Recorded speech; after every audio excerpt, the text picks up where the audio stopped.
Seguimos con más en Noticias Caracol Ahora. Esta semana radicaron en la Cámara de Representantes un proyecto de ley que busca castigar a aquellos hombres que durante una relación sexual se quitan el condón sin el consentimiento de su pareja. ¿Qué derechos se violan con esta práctica? ¿Con cuántos años de cárcel proponen castigarlo? Bueno, pues saludamos a esta hora al ponente de esta iniciativa, el representante de la Cámara, Julián Peinado. Bienvenido, representante, ¿cómo ha estado? Muy buenos días para todos los televidentes de Caracol y para ti, especialmente para ti, Julián. Muchas gracias por este espacio de pedagogía, advirtiendo algo desde el inicio.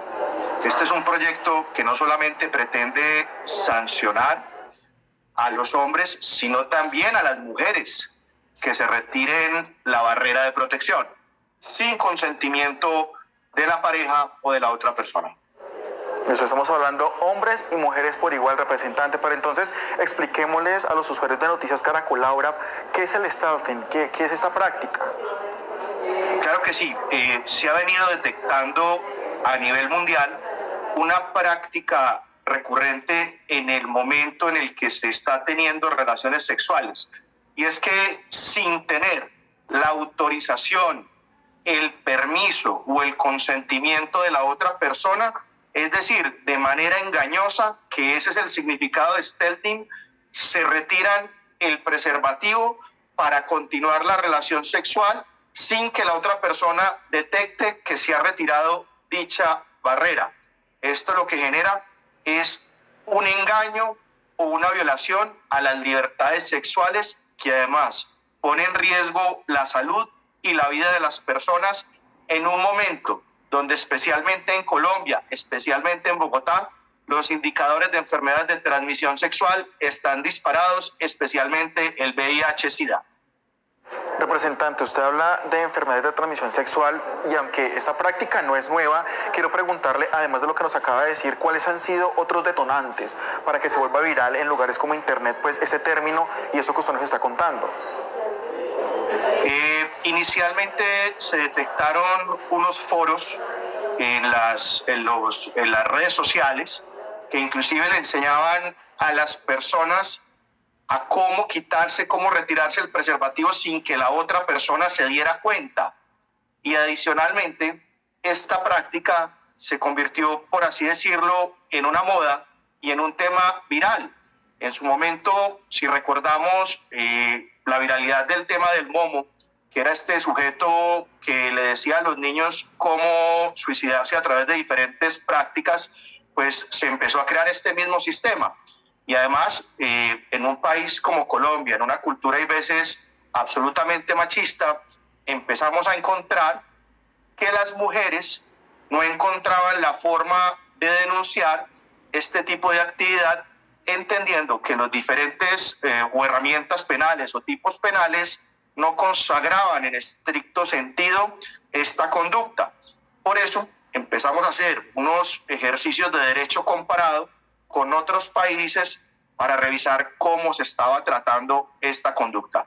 Encontramos, por ejemplo, que en Reino Unido, en Nueva Zelanda, esta conducta está tipificada como si fuera una violación, es decir, lo que conocemos en Colombia como un acceso carnal violento. La diferencia en Colombia es que para poderse tipificar así, tiene que existir violencia, y en este caso no hay violencia, hay consentimiento, pero hay un engaño de por medio. Por eso queríamos darle la alternativa a las víctimas de poder denunciar de manera específica la conducta, porque la pedagogía se hace primero entendiendo cuál es el acto dañino, qué es lo que ocasiona y cómo mujeres y hombres lo pueden denunciar. Representante, yo lo quiero invitar a que escuchemos y veamos nuestra compañera Michelle Bermúdez, la que haya preguntar a la gente sobre este tema, sobre esta iniciativa, sus casos, y esto fue lo que respondieron. Bueno, a mí me parece que es muy bueno porque es el consentimiento de la otra persona. Cuando uno, pues es una medida de protección y es, digamos, como un trato con la otra persona y no es deber de los dos cuidarse. Obviamente también hay muchas enfermedades de transmisión sexual y uno no sabe tampoco con quién está o la otra persona con quién ha estado, entonces es mejor cuidarse de todas las maneras posibles. Y si uno acepta una relación sexual con condón, debe respetarla y debe respetar el punto de la otra persona. Pues en realidad me parece, más allá de que está mal, que es una falta de respeto con la otra persona, o sea, del hombre para la mujer o del hombre con el hombre, o sea, independientemente, porque igual uno está expuesto en cualquier momento a cualquier cosa, a una enfermedad o a quedar en un embarazo, y tienen que tener en cuenta que no es algo de una sola persona, sino de los dos. Pues eso ya va como de parte de uno, ¿no? Si uno le tiene que decir al hombre como que no lo haga porque si no, no quiere. O sea, si uno quiere que el hombre use el condón, bien, pero si el hombre le va a quitar que porque no le gusta, entonces prefiero no estar con la persona. No, pues nada, creo que una de las cosas más importantes es tener que cuidarse. O sea, mucho más ahorita, hay muchas enfermedades en la calle. No sabemos con qué nos acostamos y cuando nos acostamos con alguien, eso es acostarnos con todo su pasado. Pues me parece que está mal hecho, porque obviamente pues es el cuerpo de la mujer, ¿no? Parece que tiene que ella tomar la decisión de si quiere o no quiere que el hombre se quite el condón. Sí, está mal hecho porque pues muchas veces uno se cuida de enfermedades o de un embarazo no deseado. ¿Por qué? No, pues es grave porque uno se está cuidando y la persona también se quiere cuidar, entonces tampoco una enfermedad mal deseada o algo por culpa de un error o quitarse eso antes de tiempo. Representante, escuchamos, muchas personas avalan esta idea, dicen que por supuesto pues es un tema de cuidarse, de prevenir enfermedades y demás, pero entonces surge otra duda, representante, ¿cómo comprobar que eso ocurrió en la relación sexual? Es decir, que el hombre o la mujer se retiró el condón en pleno acto y que, bueno, usted habla de la denuncia, entonces, ¿cómo se comprueba eso cuando se va a denunciar? ¿Cómo hacer ahí? Claro que sí. Esa es una pregunta supremamente recurrente, no solamente en este proyecto de ley, sino en todos y cada uno de los delitos sexuales. La prueba es bastante compleja. Varias cosas que hay que advertir. Primero, el legislador, el Congreso de la República, hace leyes generales y abstractas. No es competencia de nosotros revisar cada caso particular y revisar la prueba. Es competencia de los jueces de la República como operador jurídico revisar en estricto sentido qué fue lo que pasó en cada caso. Y para eso, para hacer de manera pedagógica, resolver este tipo de inquietudes, con el equipo de trabajo hemos llegado como a algunas conclusiones. Ejemplo de ello es si existe indicios. Primero de ellos sería si el sexo es un sexo de una práctica casual, es decir, de una persona que apenas acabo de conocer, que además es una práctica supremamente recurrente. Las relaciones sexuales se han vuelto supremamente abiertas y amplias. Entonces, si ese sexo con una persona por primera vez, si existió una enfermedad de transmisión sexual, si se dio un embarazo no deseado y adicionalmente, claro, la confrontación de los testimonios, que siempre es una prueba que se dirime en los conflictos jurídicos. Otro ejemplo, si por ejemplo es una pareja que es estable, una pareja que ha tenido hijos, pues será más difícil de probar dicha solicitud. Pero es lo mismo que pasa, por ejemplo, cuando se habla de acceso carnal violento, es decir, de las famosas violaciones. Y lo otro es que está comprobado estadísticamente, aquí lo estábamos revisando en las cifras, que las mujeres que se dicen han tenido falsos testimonios o falsas declaraciones, en diferentes países, los estudios que se han hecho es que los testimonios son falsos entre un 2 y un 8%. Contrario a esto, lo que sí hemos encontrado en diferentes estudios en la Universidad de Arizona es que realizadas algunas 23 hombres más o menos, que son las primeras encuestas que se han hecho sobre este tema, el 10% ha dicho realizar la práctica del stealthing, es decir, retirarse el condón sin consentimiento. Y lo más grave de esto es que se lo retiran y se vuelve una conducta reiterativa. Lo vuelven a practicar según las estadísticas un 3.6% veces más, situación que es más delicada. Entonces, somos conscientes la dificultad probatoria en este tipo de asuntos, pero lo que también tiene que existir es un mensaje a la sociedad donde se dice, ojo, esta conducta es sancionable, es reprochable porque violenta la salud, la libertad sexual de las personas y la integridad física. El Estado colombiano puede revisar esto y si es probado en juicio, porque además la carga de la prueba será de la víctima, porque también estarán los exámenes legistas, el médico que revise la condición, tendrá que demostrarse en juicio y si no, pues como dice el viejo aforismo, dame las pruebas y te daré el derecho, que así es todo el sistema penal y el sistema judicial colombiano. Sí, señor, ya teniendo esto claro, este paso, y digamos que se llega a comprobar que en efecto sí sucedió, ¿de cuántos años de cárcel estamos hablando y por la violación de cuáles derechos? Puntualicemos ahí, representante. Claro que sí. Primero, los derechos sexuales. Segundo, la libertad del consentimiento, porque si uno se devuelve a la definición de Steltin, es el engaño al consentimiento frente a la libertad sexual. Y hay que advertir algo, para aclararlo, no es el hecho de que se dio una transmisión de enfermedad sexual, es el hecho de retirarse el preservativo sin consentimiento, sea de hombre o sea de mujer. La pena que estamos estableciendo en este proyecto es entre 2 a 4 años. ¿Y de qué deriva esta distancia en términos de tiempo o la gravedad con la que sanciona el juez? Pues primero, porque además se contempla en este proyecto que quien tenga contacto con sus partes íntimas sin consentimiento de la otra persona con la otra persona, pues prácticamente se abordará esta situación como un tema de acoso. Es decir, si el hombre con su miembro viril tiene contacto, por ejemplo, con las caderas de la mujer sin su consentimiento, con su vagina sin su consentimiento, será también objeto de sanción por un acoso sexual.